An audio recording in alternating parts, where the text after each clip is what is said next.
Peace, love, light, and darkness to all my reflections. As usual, you know we got some stuff to talk about today, right? But before we get into anything, y'all, I need y'all to like, follow, and subscribe to the channel, all right? I need y'all support so I can get this content rolling and get this content going for y'all. All right, so look, Atlanta has issued a whole state of emergency.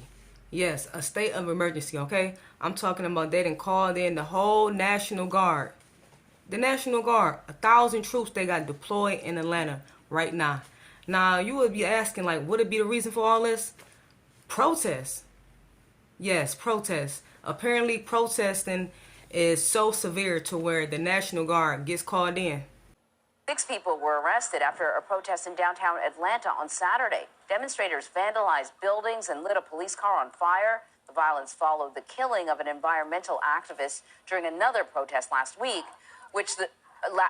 against the building of a police training facility. Now, authorities claim that activist was shot and killed after shooting and wounding a state trooper yesterday. Okay, so I'm really trying to see if I heard that right. Did she say that the same person that the police had, killed last week is the same person that wounded an officer yesterday? Is that what was said? Or am I hearing things? Yeah, let's go ahead and look at that again. The violence followed the killing of an environmental activist during another protest last week, against the building of a police training facility. Now, authorities claim that activist was shot and killed after shooting and wounding a state trooper yesterday.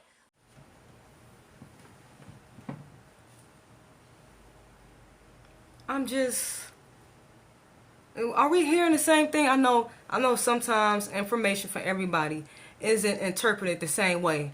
But, if I'm not understanding it correctly, help me understand it. Because it's like, what? Okay, so you told us about the part where something happened with a previous incident last week where it was an environmentalist that was killed, right? And now this week, I guess, people are seeking vengeance and they was mad about that happening. And this week, they said that person that was killed last week, that they said that person was the same person that was involved in the police being injured? Or is my brain just not working the way it should be working right now?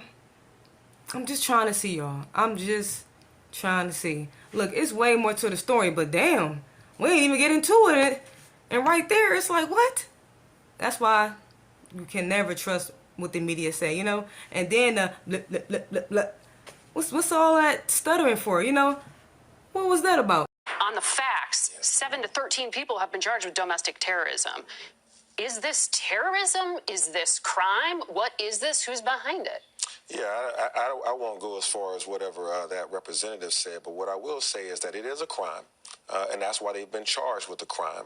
And these crimes... Domestic terrorism. And the crimes range from violence to domestic terrorism to assault and battery and some other things. But yes, it is violent when someone turns to burn down a police car or break out windows or have explosives on them. I don't get into the names. I don't know all the organizations. I'll let y'all decide who did it. I just know they're arrested. And if they come into Atlanta again to wreak havoc, they will be arrested again. Well, dang, the National Guard for that? I mean, they said that was some police vehicle had got vandalized and some buildings, whatever, got vandalized. And that call for you to just bring in the National Guard, come on now, it's deeper than that. Like we always know, it's way deeper than that. Now, Manuel Tehran, he was supposedly, the guy right here, he's the one who they said was killed after he wounded the officer.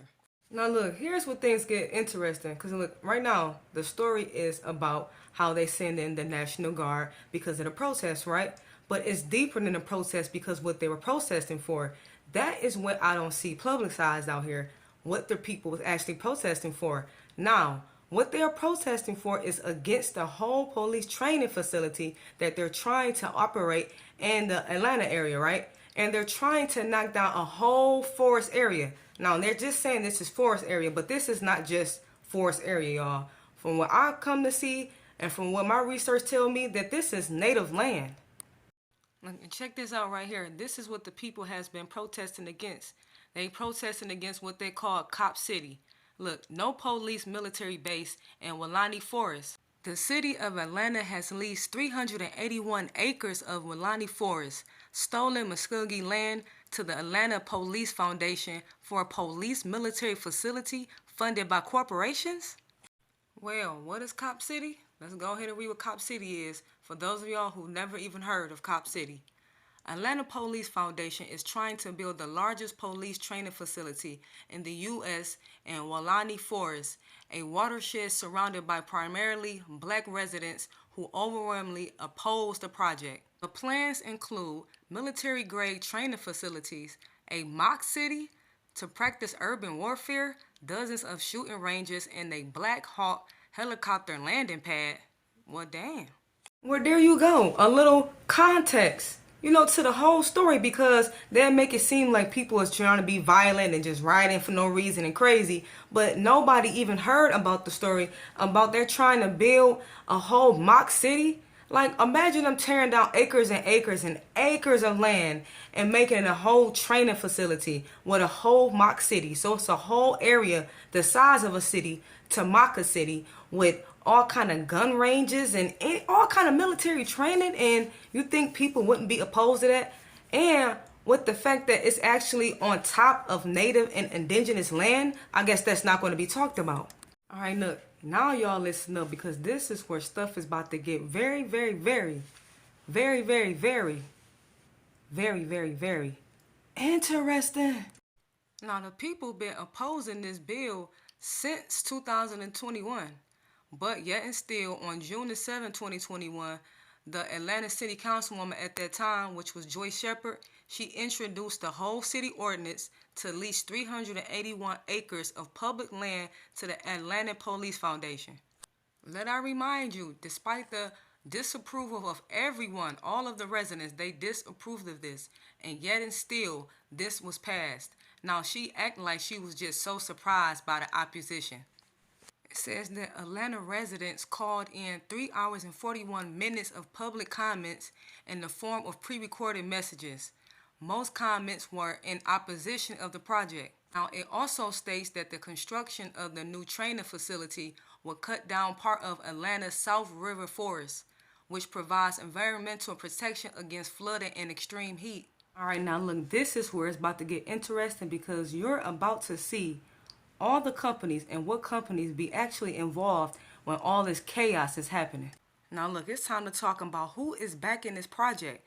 Who is backing up this Cop City? All right, so look, the anti-police brutality protests following the murder of George Floyd in 2020 caused a cultural shockwave, forcing the hand of even the most powerful corporations. Companies released statements after statements condemning police violence and racism. Yeah. But look though. Now look, some of those same corporations have become the most significant backers of Cop City though.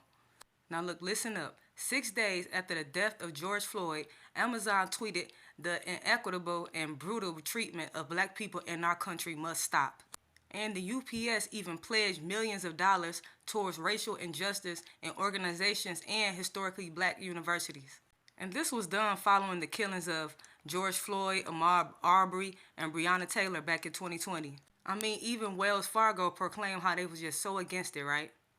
I mean, Wells Fargo, they really claimed that they had paused their donations towards police foundations. But that does not seem to be the case at all. All of these major corporations have become a part of the corporate network now backing up the Cop City. Now, other companies in this network include, but it's not limited to, Inspire Brands, which include Arby's, Buffalo Wild Wings, Dunkin' Donuts, Waffle House, Chick-fil-A, J.P. Morgan, and Home Depot. Many top executives at these companies have existed or former ties to police organizations across the whole country, including the Atlanta Police Foundation. Wow, so there you have it. And it seems like everybody is in on these projects. These big police militarized projects for funding for training. What kind of training? You tell me. Y'all comment below.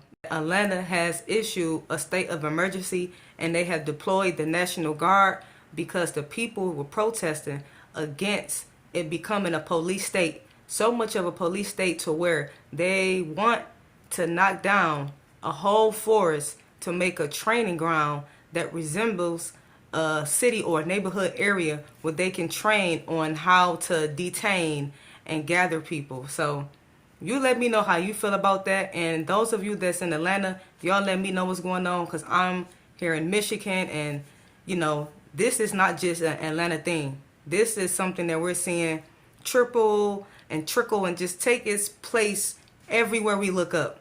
So all I got to say is, family, is stay hip at all times. Stay hip, because it's a lot that's going on right now. Peace, light, love, and darkness, family. And as always, thank you for your support.